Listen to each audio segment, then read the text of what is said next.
Kar chuny jaluo. An adwari tudi chieng' mine waparo go minewa.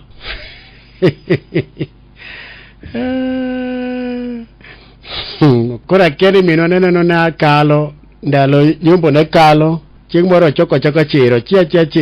ni wuora ni aneka ingeni kani dhi dala ya boma to wach bane mama kuongo kete iti mokwongo nyathina bed mane dho duka achieng' nyar ng'ane atiro nyar ng'ane anyango nyar ng'ane Rebeka nyar ng'ane tindo wuoth e gweng'ni chif tindo oserodho malich wuoth bere mane dho duka madwarie kik iwuogi iseywe simbo wadu maler bed mana ka kar tindi kae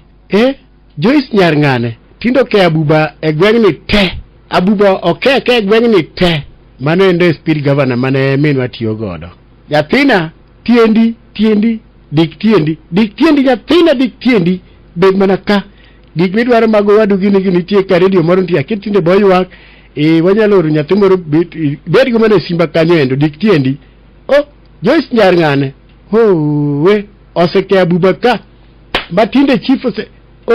dik tiendi nyathina korka vetting mamone namba 1 vetting kama kaeto ni biane buta ka wuora ngini mamu neno ka koro ise jambo to okidwa mako bad nyako to ombo neno ka sabe kalo to embe neno ka mbese ni oko kujocho kata nyieke ne bende nyithinde bende ose mako bad nyako koro in podi dangne mamu oluonga wuora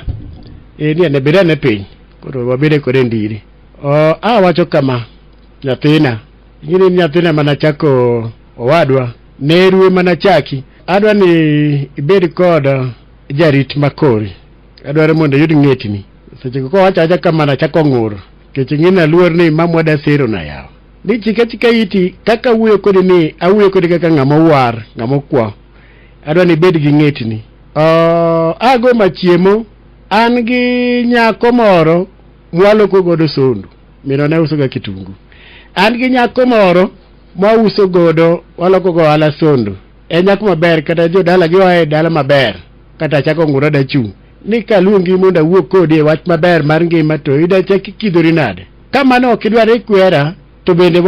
an gi nyako ma walimo godo nyako modimbore madala gi pastor wuon gi pastor koro kuom ariyo go aweni tich doge simba ne yier Kar chuny jaluo.